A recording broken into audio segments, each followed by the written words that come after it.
আমরা এতদিন যা পড়েছি সেটা হচ্ছে জিওমেট্রিক্যাল অপটিক্স। জিওমেট্রিক্যাল অপটিক্স আর ফিজিক্যাল অপটিক্সের মধ্যে তফাৎ কি? এটা হচ্ছে এই ওয়েভ অপটিক্স বলে যেটা লেখা আছে সেটাকে, আর সেটাতে আর একটা নাম আছে সেটার, সেটা হচ্ছে ফিজিক্যাল অপটিক্স। বাংলায় বলা হয়, একটাকে বলা হয় জ্যামিতিক আলোক বিজ্ঞান, আর একটাকে বলতে পারো তরঙ্গ আলোক বিজ্ঞান। আসলে এর সূত্রপাত অনেকদিন আগেই। তোমার ক্রিশ্চিয়ান হাইগেন্স বলে একজন বৈজ্ঞানিক, তিনি আলোর তরঙ্গ তত্ত্ব বা theory of wave theory of light, এইটা নিয়ে অনেক কাজ করেন।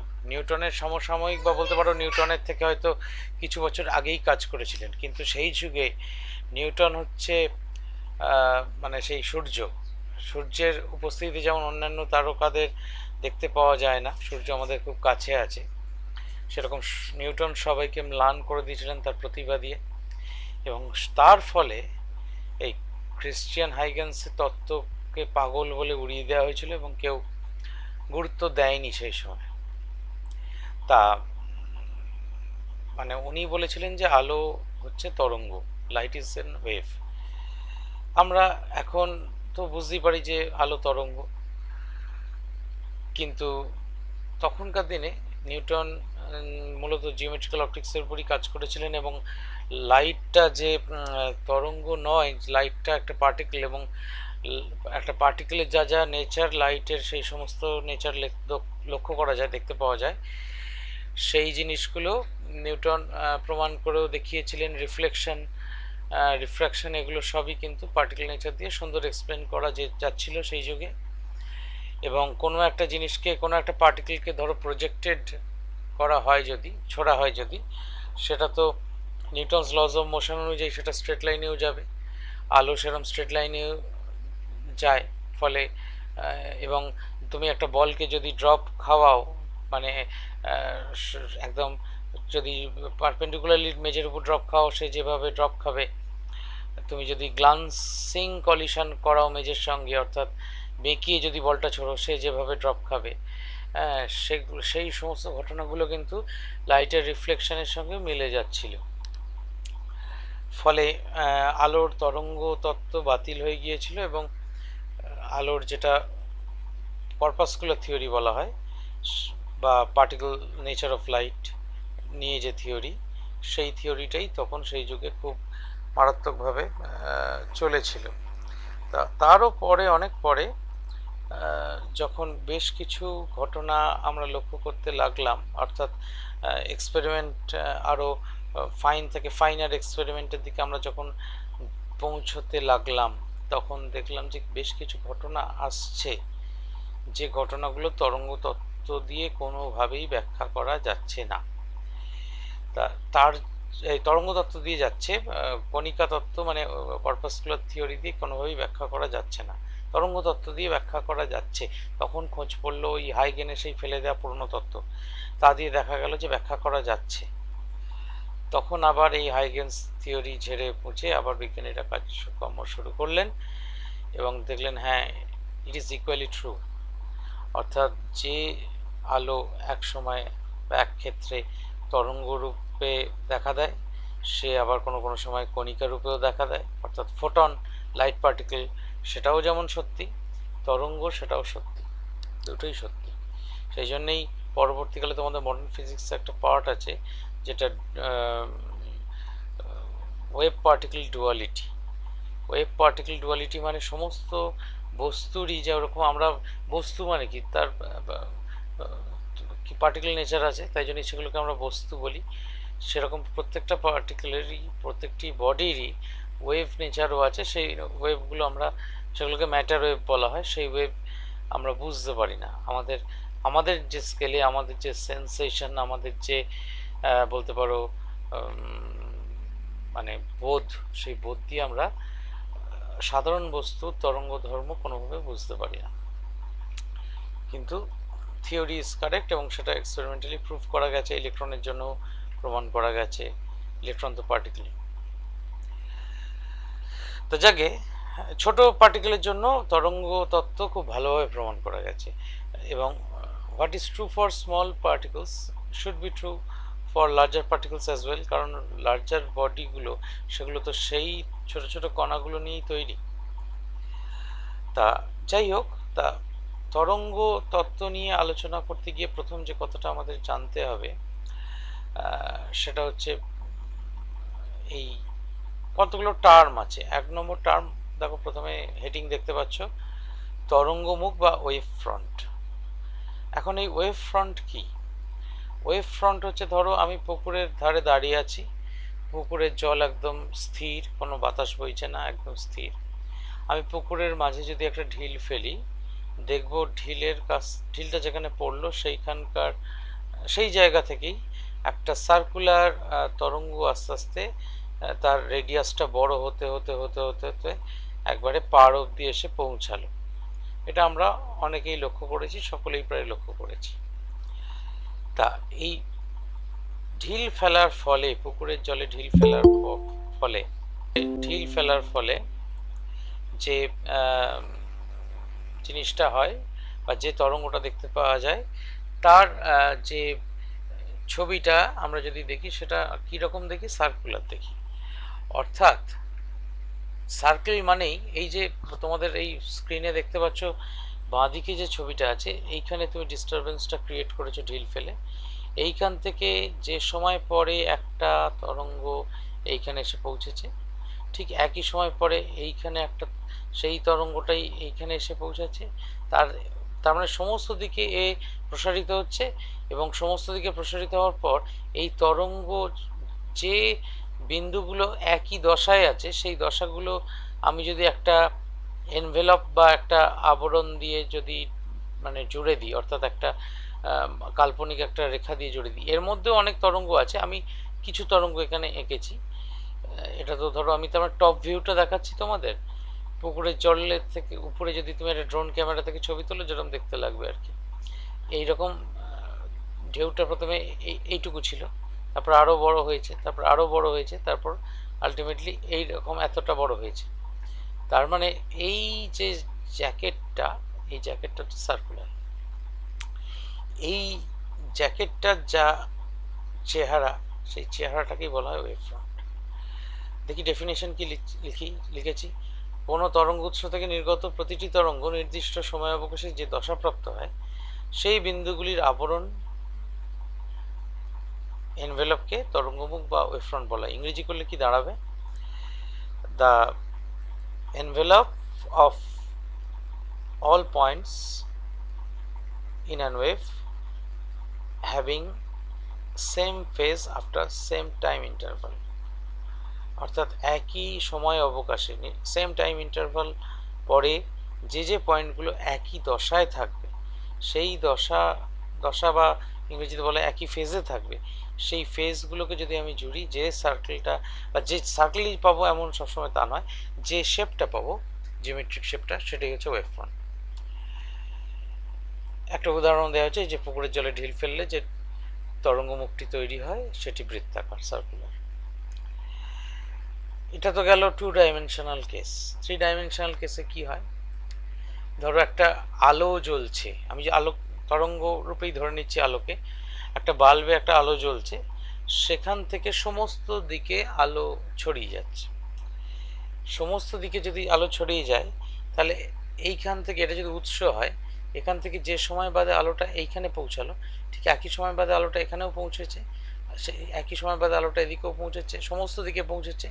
তার মানে মনে মনে ভাবো একটা ফুটবলের একদম মাঝখানে একটা লাইট সোর্স আছে, তাহলে সেই লাইট সোর্স থেকে আলোটা ফুটবলের সারফেস অবধি পৌঁছাতে যা টাইম নিয়েছে, সেইটা নিশ্চয়ই প্রত্যেকটা দিকেই সমান হবে।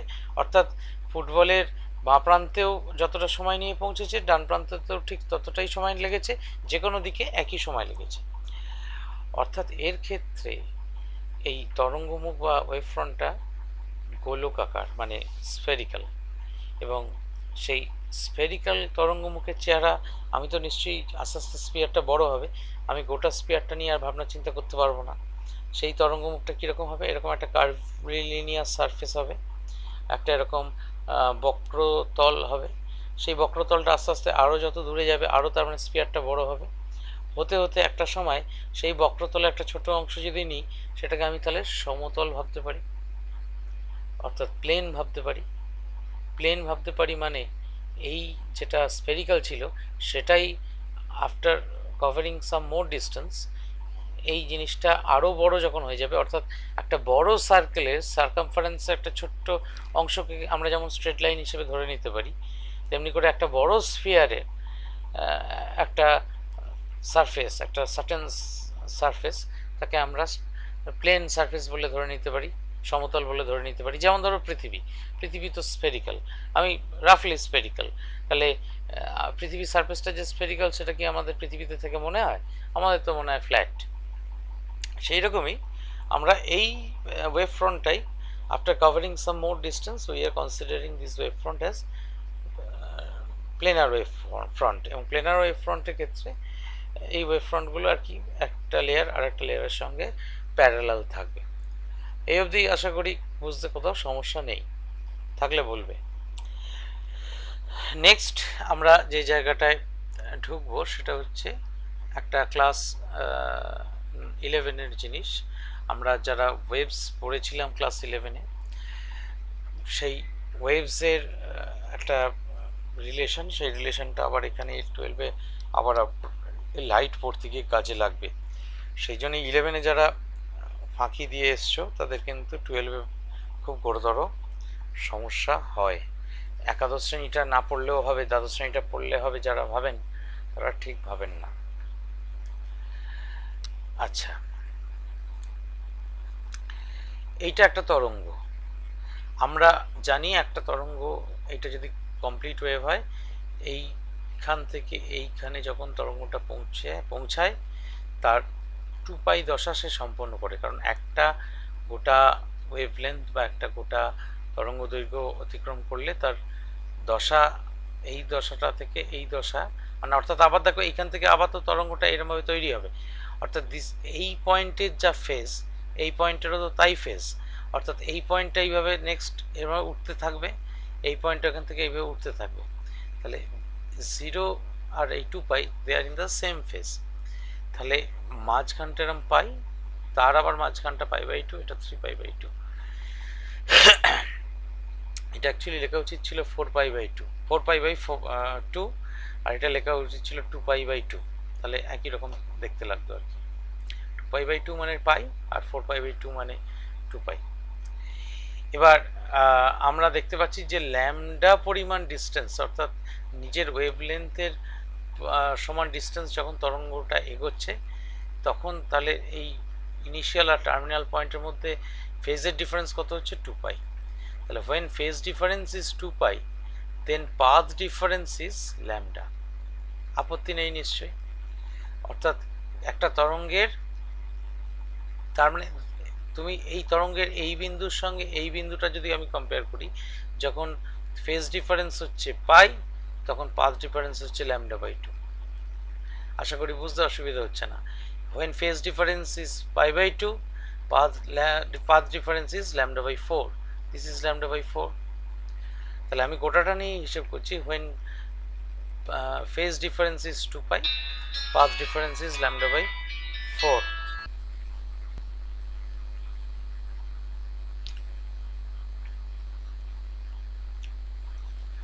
যখন ফেজ ডিফারেন্স হচ্ছে 2π তখন পাথ ডিফারেন্স ল্যামডা, তাহলে ইউনিটারি মেথড চালিয়েছি। যখন ফেজ ডিফারেন্স 1 তাহলে পাথ ডিফারেন্স হচ্ছে λ/2π, আর যখন phase difference theta maybe any value, মানে ধরো তুমি এই মাঝখানে একটা আরবিট্রারি যে কোনো জায়গায় রেখেছো, এটা তো টি লিখেছি, এটা অ্যাকচুয়ালি থিটা হচ্ছে, টি এর ভ্যালুটা যদি থিটা হয় আর কি, তাহলে থিটার জন্যে ধরো এরম জায়গায় π/2 এটা না হয়ে এরম আরবিট্রারি একটা জায়গায়, তাহলে এখান থেকে এই লেন্থটা কত, সেটার জন্যে পথ পার্থক্য বা পাথ ডিফারেন্স হবে theta into λ/2π। Just unitary method আমাদের তাই বলছে। তাহলে এই ফেজ ডিফারেন্স আর পাথ ডিফারেন্সের মধ্যে রিলেশন হচ্ছে path difference is equal to λ/2π into phase difference. কারণ পথ পার্থক্যটাই তো বার করছি, এটা তো তার মানে এই যে এক্সপ্রেশনটা বেরোলো, এটা কার এক্সপ্রেশন? এই যে তখন পথ পার্থক্য, তখন পাথ ডিফারেন্স হচ্ছে theta into lambda by 2 pi. তাহলে পাথ ডিফারেন্স এক্সপ্রেশন বার করলাম, তাহলে lambda by 2 pi into theta, থিটাটাই হচ্ছে আমার তার মানে ফেজ ডিফারেন্স। তাহলে এইটা হচ্ছে পাথ ডিফারেন্স আর ফেজ ডিফারেন্সের মধ্যে রিলেশন, এটা ক্লাস 11-এর জিনিস। এরপর হাইগেন্স যা বলেছিলেন সেটাতে আসি। হাইগেন্স বিরাট কিছু কথা বলেননি, একটা খুব সামান্য কথা বলেছিলেন, কিন্তু সেটাই ছিল মারাত্মক, যে every point on the primary wave front is a source of secondary wavelength. অর্থাৎ কিরকম ব্যাপারটা, ধরো আমি একটা ছবি দেখি, ওই এই এটা ধরো লাইট সোর্স, এখান থেকে সার্টেন টাইম পরে যে ওয়েভ ফ্রন্টটা তৈরি হয়েছে সেটা হচ্ছে সার্কুলার ওয়েভ ফ্রন্ট। সেই সার্কুলার ওয়েভ ফ্রন্টে এরকম there are infinite number of points theoretically. এই উনি বললেন এই প্রত্যেকটি পয়েন্ট একটা কিন্তু সোর্স হিসেবে কাজ করে, they act as secondary sources. কথাটা শুনতে অদ্ভুত লাগবে, কিন্তু ঘটনাটা হচ্ছে কতটা সত্যি কথা। তাহলে তুমি বলবে যে স্যার তাহলে এই এতটা অবধি যে দূরত্ব এলো ওয়েভটা, তার মধ্যে তো এরকম অজস্র এরকম ওয়েভ ফ্রন্ট তৈরি হয়েছে, প্রথমে একটু বড়, তারপর আর একটু বড়, তারপর আরও বড়, এইভাবে। এইটা তো এক স্টেপে হয়নি এই ওয়েভ ফ্রন্টটা। তা সেখানে কি সেকেন্ডারি ওয়েভ তৈরি সোর্স ছিল না? হ্যাঁ ছিল। অর্থাৎ তুমি যদি আমি ওয়েভ ফ্রন্টটাকে এরকম ছোট ভাবতাম, অর্থাৎ এইটুকুনি ওয়েভ ফ্রন্ট, বেশ আমি একটুখানি বড় করে নিই, আমাদের আলোচনার ক্ষেত্রে সুবিধা হবে। ধরো এইটুকুনি ওয়েভ ফ্রন্ট তুমি নিয়েছো, এইটুকুনি ওয়েভ ফ্রন্ট, এইটুকুনি ওয়েভ ফ্রন্টের ক্ষেত্রে তার যে পয়েন্টসগুলো অন দ্য ওয়েভ ফ্রন্ট, তারাও কিন্তু সোর্স অফ সেকেন্ডারি ওয়েভ, মানে তারাও কিন্তু অ্যাজ ইফ যেন একটা করে সেই ওয়েভ ফ্রন্টের উপর, সেটা তো সার্কেল হবে একটা, সেই সার্কেলের উপর তুমি অনেকগুলো সেই দীপাবলির আলো ফিট করার মতো অনেকগুলো আলো ফিট করে দিয়েছো, সেখান থেকেও আবার আলো বেরোচ্ছে। কিন্তু স্যার এরকম ঘটনা ঘটে? হ্যাঁ ঘটে। তাহলে এটা হচ্ছে সার্কুলার ওয়েভ ফ্রন্টের বেলায় এরকম হবে, এবং প্রাইমারি প্লেন ওয়েভ ফ্রন্টের বেলায়, তাহলে প্লেন ওয়েভ ফ্রন্ট কীরকম না, প্লেন ওয়েভ ফ্রন্ট আমরা একটু আগেই দেখলাম, প্লেন ওয়েভ ফ্রন্ট হচ্ছে এইটা, এই যে plane wave front. Plane wave ফ্রন্টটা আমরা যদি সাইড থেকে দেখি একটা স্ট্রেট লাইন দেখব, সেই ছবিটা এখানে আছে, এই যে একটা স্ট্রেট লাইন, সেখানে বিভিন্ন পয়েন্ট হচ্ছে সোর্স অফ সেকেন্ডারি ওয়েভলেন্থ ও ওয়েভলেট, এবং এই যে সেখান থেকে আবার কিন্তু এইভাবে সেকেন্ডারি ওয়েভস, লাইট ওয়েভস বেরোচ্ছে, তৈরি হচ্ছে, নির্গত হচ্ছে।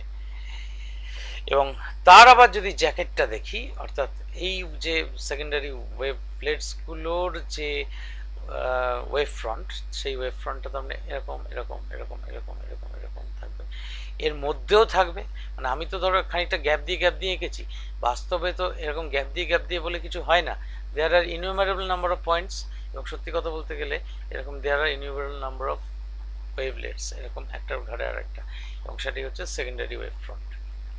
এই কথাটা তোমার বলেছিলেন, হাইগেন্স বলেছিলেন, এবং সেই সময় তাকে পাগল বলে আর কি করে দেওয়া হয়েছিল, যে দূর এ আবার হতে পারে নাকি।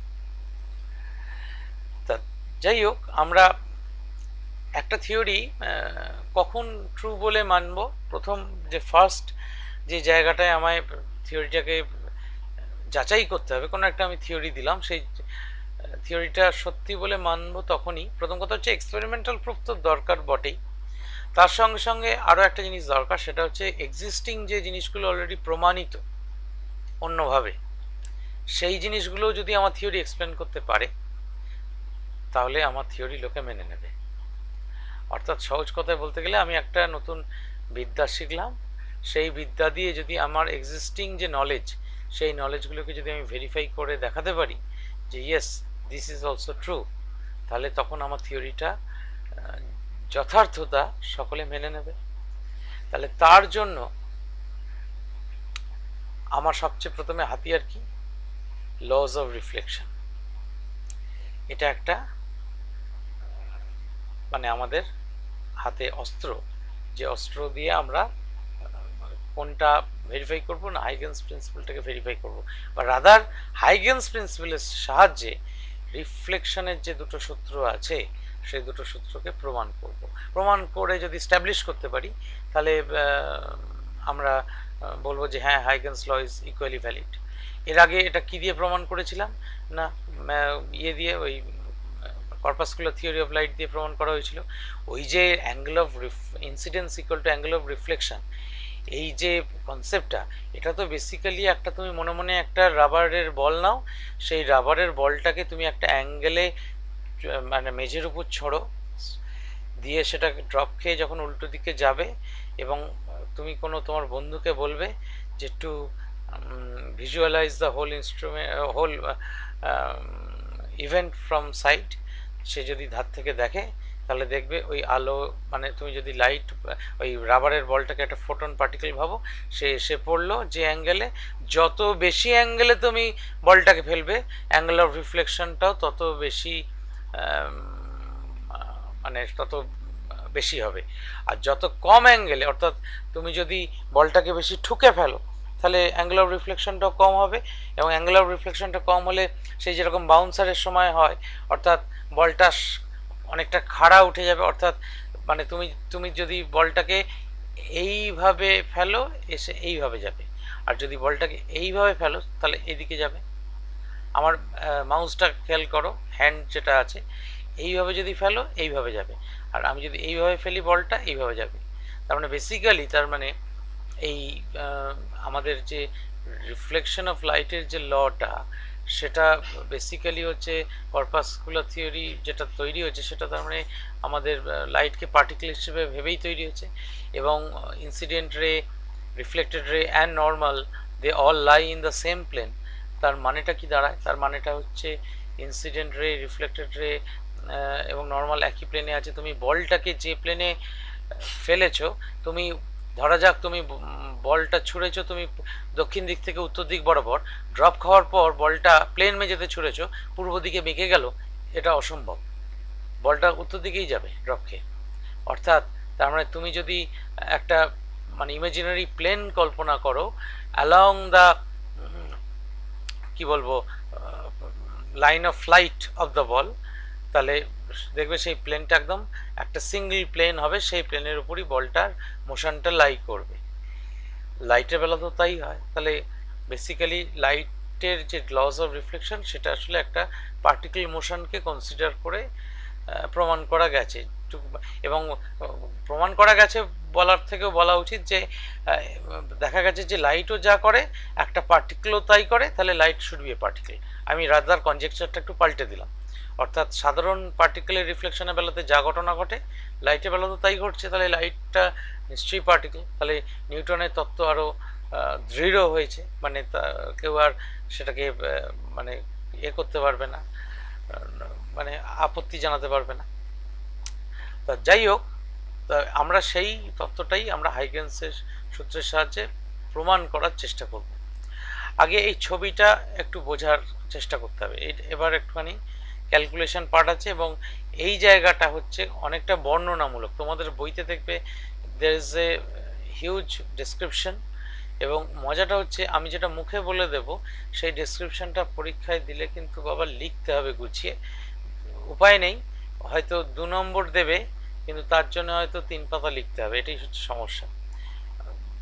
আগেতে যেমন প্রত্যেক বছর দিত, এক বছর রিফ্লেকশনটা দিত, এক বছর রিফ্লেকশনটা দিত, এখন অতটা ফ্রিকোয়েন্ট দেয় না, কিন্তু যদি দেয়, তোমার যদি তৈরি থাকে, তাহলে তুমি একটা শিওর শট আনসার করতে পারবে, কিন্তু বড় হবে আনসারটা। এবার একটু বোঝাবার চেষ্টা করি। মনে করো এইটা হচ্ছে ইনসিডেন্ট লাইট রে, এই একটা আলো এসে পড়ছে, এটা একটা সিঙ্গেল লাইট রে। সিঙ্গেল লাইট রে তো ফেলা সম্ভব নয়, এইখানেও আলো এসে পড়ছে, এইখানেও আলো এসে পড়ছে, এইখানেও আলো এসে পড়ছে, এইখানেও আলো এসে পড়ছে, এইখানেও আলো এসে পড়ছে, অর্থাৎ এই লাইন থেকে এই লাইন অবধি একটা মোটা লাইট বিম এসে পড়ছে। কোথায়? না এই মিরারে, এমএম ড্যাশ মিটারের উপর। বুঝতেই পেরেছো? এই যে এই একটা লাইন এবং এই একটা লাইন, এটা প্যারালাল টু ইচ আদার। এবার এই লাইনটা এসে এখানে পড়লো, তাহলে ওয়েভ ফ্রন্ট মানে কীরকম ওয়েভ ফ্রন্ট হবে? কারণ এরা প্যারালাল, তার মানে যে ওয়েভ ফ্রন্টটা এসে ওই যে ওয়েভ ফ্রন্টের একটা পয়েন্ট এসে মিররে টাচ করলো, সেই ওয়েভ ফ্রন্ট কোনটা হবে না, এই এবি লাইনটা হবে সেই ওয়েভ ফ্রন্ট। অর্থাৎ তুমি এই লাইনটাকে মনে মনে একটু বাড়িয়ে দাও, তাহলে আমাদের বুঝতে সুবিধা হবে। এই লাইনটাকে যদি মনে মনে বাড়িয়ে দিই এতটা, তাহলে দিস লাইন, এই লাইনটা হচ্ছে সেই ওয়েভ ফ্রন্ট, যে ওয়েভ ফ্রন্টের একটা প্রান্ত এসে মিররটাকে টাচ করেছে। টাচ করবার পর কিছু সময় বাদে, টি সময় বাদে ধরা যাক, এই বি প্রান্ত মানে অর্থাৎ এটাই বলার, এটাকে যে ওয়েভ ফ্রন্ট বলছি মানে নিশ্চয়ই বুঝতে পারছো, এ পয়েন্টে ওই লাইট ওয়েভটা যে ফেজে আছে, বি পয়েন্টে সেই লাইট ওয়েভটা একই ফেজে আছে। আমি ধরে নিচ্ছি যে উৎস থেকে আলোটা বেরোচ্ছে সেই উৎস থেকে এই এটাও, এই রেটাও বেরোচ্ছে, এই রেটাও বেরোচ্ছে, এবং এই রেটা এইখানে এ বিন্দুতে পৌঁছেছে যখন, সে যে ফেজে আছে এই ওয়েভটা, এই বিতে পৌঁছচ্ছে যখন, সেই লাইট ওয়েভটা একই ফেজে আছে, অর্থাৎ এইভাবে ব্যাঁকাভাবে এসে পড়ছে। এইবার এই মিডিয়ামে লাইটের ভেলোসিটি ধরা যাক ভি, এবং এই বি থেকে সিতে আলোর পৌঁছতে টি পরিমাণ সময় লেগেছে। তাহলে এই ডিস্টেন্সটা তাহলে কত, বিসি ইকুয়াল টু তাহলে ভিটি। বিসি ইকুয়াল টু ভিটি মানে হচ্ছে যে আমার এইটা হচ্ছে তার মানে টি সময় বাদে যেহেতু পৌঁছেছে, এই লেন্থটাই হচ্ছে ভিটি। এবার আমরা একটা কাজ করেছি। আমরা কি কাজ করেছি না, আমরা যে কাজটা করেছি সেটা হচ্ছে এই যে ওয়েভ ফ্রন্টটা এবি, এর উপর একটা আরবিট্রারি যে কোনো একটা পয়েন্ট নিয়েছি ই। ই ইজ এনি পয়েন্ট। ই বিন্দু হচ্ছে, ই পয়েন্টটা হচ্ছে যে কোনো একটা point on this wave front. আমি ইটা এখানেও নিতে পারি, এখানেও নিতে পারি, যে কোনো জায়গায় নিতে পারি। আমরা মোটামুটি একটা মাঝামাঝি জায়গায় নিয়েছি আমাদের ড্রয়িংটা সুবিধা হবে বলে, আর কিছু উদ্দেশ্য নেই। এইখানে এসে ধরা যাক এই যে রশ্মিটা এসে পড়েছে মিররের উপর, সেটা এফ পয়েন্টে পড়েছে, এবং F should be parallel to this line as well as to this line. বুঝতেই পারছো, এটাও কিন্তু ওই একই আলোক রশ্মি এসে পড়ছে প্যারালাল লাইটে, তাহলে এই লাইনগুলোর সঙ্গে এটা প্যারালাল।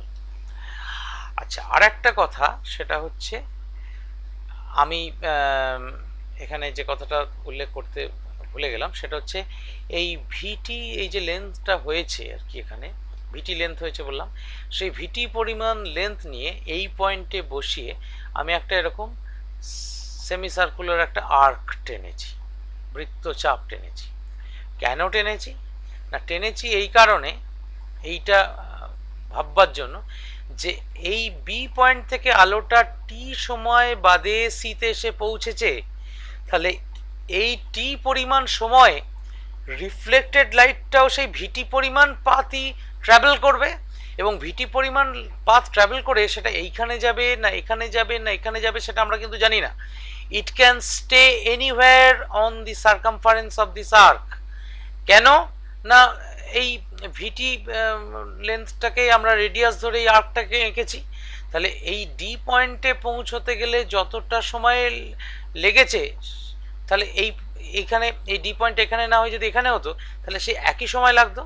অর্থাৎ সহজ কথা বলতে গেলে দ্য রিফ্লেক্টেড ওয়েভ অথবা রিফ্লেক্টেড ওয়েভের যে পয়েন্টটা একই ফেজে থাকবে এই সি এর মতো, অর্থাৎ বি পয়েন্ট থেকে আলোটা সিতে এসে পৌঁছেছে টি সময় বাদে, সেখানে তার একটা নতুন সে ফেজ অ্যাটেন্ড করেছে, টি সময় পরে তার মানে তার ফেজটা নতুন ফেজ, তাহলে এও এ থেকে রিফ্লেক্ট হওয়ার পর সে সেই ভিটি পরিমাণ দূরত্ব অতিক্রম করার পর সেই আলোক রশ্মিটাও নিশ্চয়ই একই ফেজে থাকবে, এবং সেই পয়েন্টটা এখানে থাকতে পারে, এখানে থাকতে পারে, it can lie anywhere on the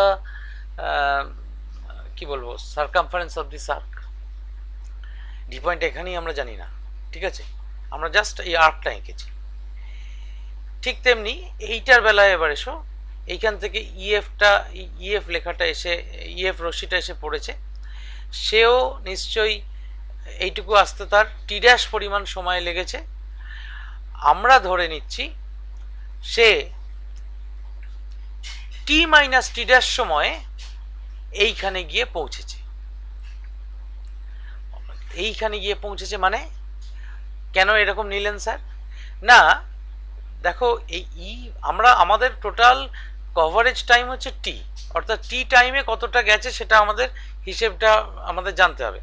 তাহলে এইখান থেকে এই আলোটা ই থেকে এফ অবধি আসতে যদি টি ড্যাশ সময় লাগে, তাহলে বাকি টি মাইনাস টি ড্যাশ সময় ধরে সে প্রতিফলিত হয়ে ফিরে গেছে। তাহলে এর যে রিফ্লেক্টেড ওয়েভ ফ্রন্টটা, যেটা কিনা এই রিফ্লেক্টেড ওয়েভ ফ্রন্টের সঙ্গে একই ফেজের হবে বা এই সি পয়েন্টের সঙ্গে একই ফেজে থাকবে, সেটা নিশ্চয়ই এই যে রেডিয়াসটা দেখতে পাচ্ছি অর্থাৎ V into T minus T dash, কারণ এই টি মাইনাস টি ড্যাশ সময় ধরেই সে ফিরে গেছে, এবং V into T minus T dash এইটুকু হচ্ছে তার length of the reflected part, এবং সেই লেন্থ অফ দ্য রিফ্লেক্টেড পার্টকে যদি আমরা রেডিয়াস ধরে একটা সেমি সার্কেল টানি, সেই যে আর্কটা হবে সেই আর্কটা এইটা। এইবার আমাদের কাজ হচ্ছে টু ড্র এ ট্যানজেন্ট। এই সি পয়েন্ট থেকে সাঁ করে একটা ট্যানজেন্ট টেনেছি, যেটা এই আর্কটাকেও টাচ করেছে, এই আর্কটাকেও টাচ করেছে। আমাদের এতক্ষণ পর্যন্ত কিন্তু আমার জানা ছিল না হোয়ার ইজ দিস পয়েন্ট জি। জি পয়েন্টটা আমরা কেউ মনে মনে এখানেও নিতে পারতাম, এখানেও নিতে পারতাম, কোথায় হবে আমরা জানতাম না। কিন্তু এই ট্যানজেন্টটা টানার পর যেহেতু প্লেন ওয়েভ ফ্রন্ট ইনসিডেন্ট হয়েছে, তাহলে রিফ্লেক্টেড ওয়েভ ফ্রন্টটাও নিশ্চয়ই প্লেন ওয়েভ ফ্রন্ট হবে।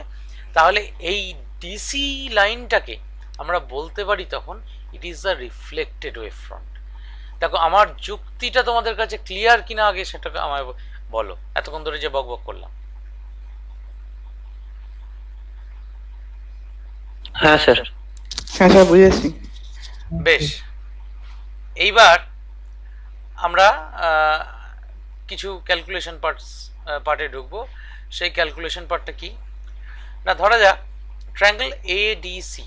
তাহলে এই পয়েন্টটা তখন তাহলে ডি নাম দিলাম, এটা জি নাম দিলাম, এগুলো তো বুঝতেই পারছো নাম দেওয়া হয়েছে। এবার এ ডি সি মানে এ ডি সি, এই যে ট্রায়াঙ্গেলটা, এই ট্রায়াঙ্গেলটা এটা যেহেতু ট্যানজেন্ট তার মানে 90 ডিগ্রি। আর এই A F by A C দেখি, where is A F by A C, অর্থাৎ this length by this whole length.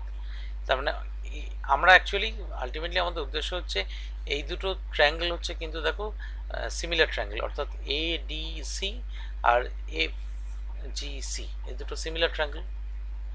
এবং আমরা যেটা করতে চাইছি দেখো এ এফ বাই এসি, অর্থাৎ এইটুকু বাই এতটা, এটাকে আমরা এক্স ধরছি ধরা যাক হিসেবের জন্য। এফ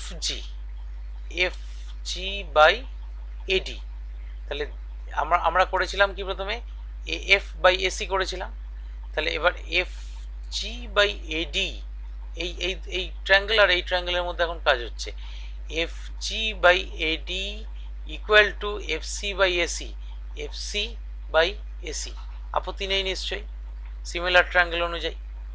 তাহলে এফ সিটা হচ্ছে আবার তাহলে নিশ্চয়ই এসি মাইনাস এ এফ, অর্থাৎ এফ সিটাকে লিখেছি AC minus A F by AC. তাহলে এটাকে স্প্লিট করে যদি দিই এসি বাই এসি মানে 1 minus A F by AC, A F by AC already X ধরে রেখেছি, দিস ইজ 1 মাইনাস এক্স। এরপর কি করেছি একটু ছোট করতে হবে, না হলে ছবিটা বেরিয়ে যাচ্ছে আমাদের। এবিসি এবিসি এই ট্রায়াঙ্গেলটা, এই ট্রায়াঙ্গেলটায় কি দেখা যাচ্ছে EF by BC, EF by BC এই লেন্থটা বাই এই লেন্থটা equal to AF by AC. দেখো অসুবিধা নেই, তাহলে এএফ বাই এসি অলরেডি তো এক্স ধরে রেখেছি, তাহলে F by AC equal to x. তাহলে ইএফ হচ্ছে বিসি ইন্টু এক্স, আমি ক্রস মাল্টিপ্লিকেশন করে দিলাম। বিসি মানে হচ্ছে ভিটি, তাহলে ভিটি ইন্টু এক্স। এইবার আসি VT dash equal to EF, EF এই লেন্থটা এইটুকু আসতে টি ড্যাশ সময় লেগেছিল বলে নিয়েছি, তাহলে ভিটি ড্যাশ হচ্ছে ইএফ। তাহলে টি ড্যাশ হচ্ছে ইএফ বাই ভি, তাহলে ইএফ বাই ভি যদি হয় তাহলে ইএফ এর ভ্যালুটা তো অলরেডি এখানে বার করে রেখেছি ভিটি ইন্টু এক্স, তাহলে বসিয়ে দিলাম, তাহলে ভিবি ক্যান্সেলস আউট, তাহলে এক্সটি, টি ড্যাশ হচ্ছে এক্সটি। এবার radius of the secondary wave at F, F বিন্দুতে radius of the secondary wave at F, সেটা অলরেডি কি বের করে রেখেছিলাম, V into T minus T dash. কেন হয়েছিল সেটা বুঝিয়ে দিয়েছি কিন্তু। তাহলে আমরা এখানে বসাতে পারি ভি ইন্টু টি মাইনাস টি ড্যাশের জায়গায় এক্স টি, টি ড্যাশ আর রইল না, অর্থাৎ টি যদি কমন নিই 1 মাইনাস এক্স। এরপর দেখি, এরপর হচ্ছে ট্রায়াঙ্গেল এডিসি আর এবিসি। এবার আরো ছোট করতে হবে ছবিটাকে, দেখতে পাবে কি তোমরা এটা 100%, আচ্ছা বেশ, এই থাক আপাতত, তারপরে দেখলো একটু কমাবো। এডিসি আর এবিসি, এডিসি কোনটা, এডিসি মানে এই ট্রায়াঙ্গেল, আর এবিসি এই দুটো ট্রায়াঙ্গেল কনগ্রুয়েন্ট প্রমাণ করবো প্রথমে।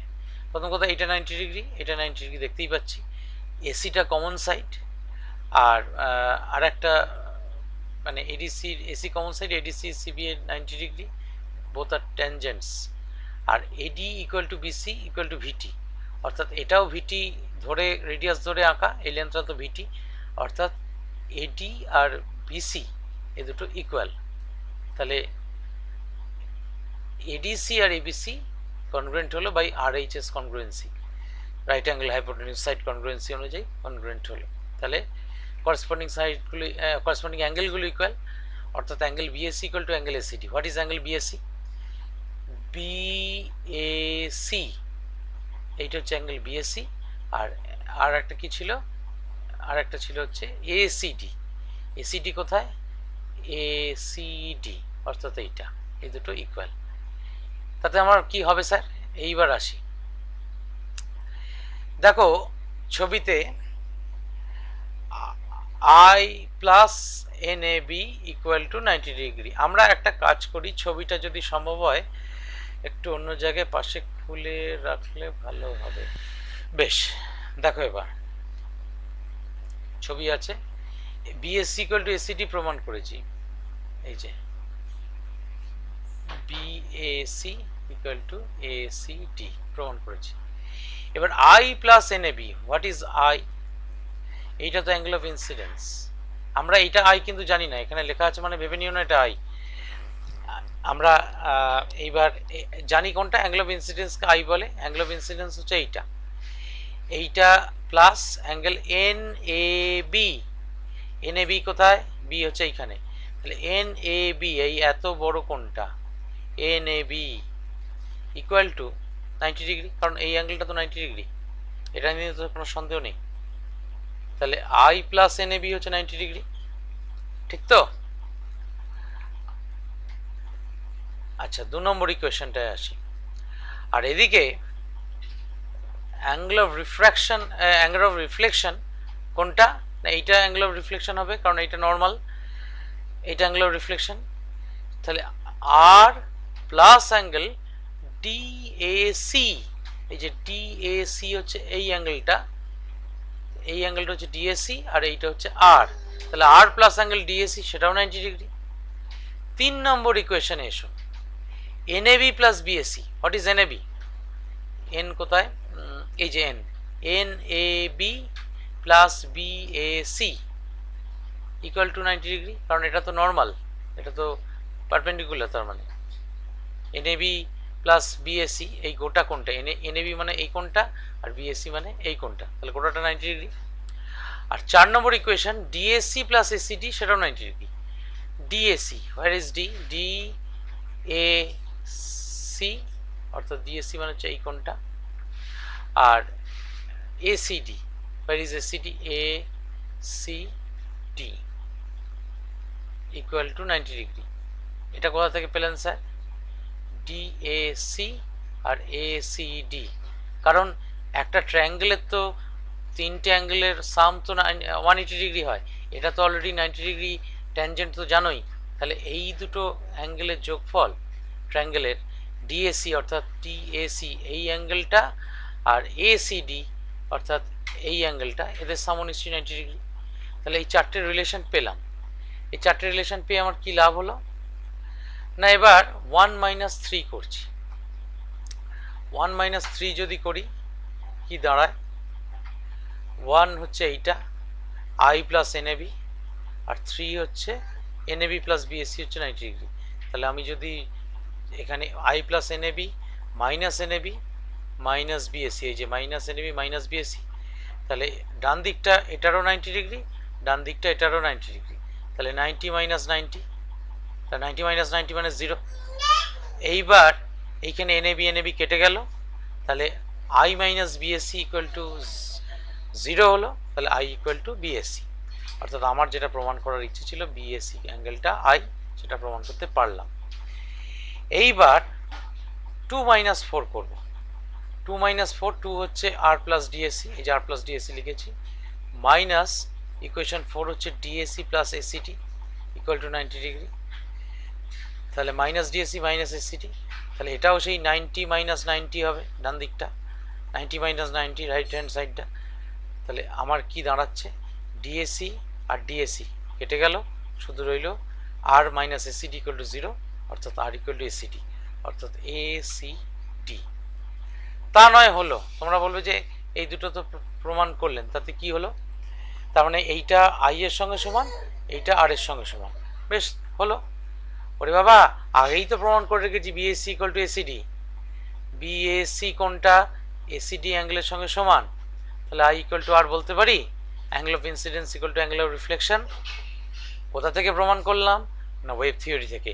তাহলে ওয়েভ থিওরি ওই আমাদের যেটা মানে অলরেডি কর্পাসকুলার থিওরি থেকে যে প্রমাণটা করা হয়েছে, এই তোমার কি বলে, এই যে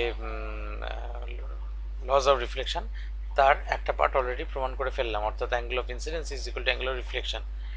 আর আরেকটা পার্ট কি, আরেকটা পার্ট হচ্ছে the incident ray, the reflected ray and the normal all lie on the same plane। আমরা তো গোটা ঘটনাটাই তো কাগজের প্লেনেই ঘটাচ্ছি, এখানে যা ডায়াগ্রামগুলো আছে সে এটা 2 dimensional diagram. So the incident রে is just grazing the sheet of paper, the reflected ray is also grazing the sheet of paper। তাহলে তার মানে আমরা অটোমেটিক্যালি বলতেই পারি the incident ray, the reflected ray and the normal, they are all lie on the same plane, that is the plane of the paper।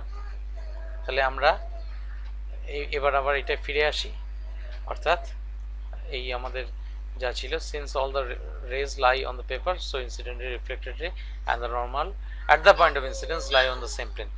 So it is my overall angle laws of reflection, যেটা আমরা প্রমাণ করলাম with the help of Huygens principle। Clear? এইবার আমি তো just mathematical পার্টটা তোমাদের এখানে আমার কাছে লেখা আছে, তোমাদের বুঝিয়ে দিলাম, কিন্তু এই যে জায়গাটা প্রথমে ছবিটা যে যতক্ষণ ধরে এক্সপ্লেন করলাম মুখে বলে বলে, সেই জায়গাটা কিন্তু তোমাদের বাবু আগে লিখতে হবে উত্তর লেখার সময়, তারপরেই ম্যাথামেটিক্সটা। প্রথমেই কিন্তু এইটা ছবিটাকে এইটা আরম্ভ করলে কিন্তু ইট উইল বি মিনিংলেস। তাই জন্যই বললাম যে উত্তরটা একটুখানি লেন্দি হবে। লেন্দি হবে মানে ওই ডেসক্রিপশানটা বইতে দেখবে দেওয়া আছে, যদি নিজে লিখতে না পারো you can go through the book and memorise it. চেষ্টা করবে, মেমোরাইজ না করে নিজে বারবার লিখে প্র্যাকটিস করে একটা ফর্ম তৈরি করাই ভালো। মেমোরাইজ করলে ভুলে যেতে পারো, হ্যাঁ, কিন্তু লিখতে হবে। আচ্ছা বলো, এবার প্রশ্ন আছে কি না বলো, কোনো?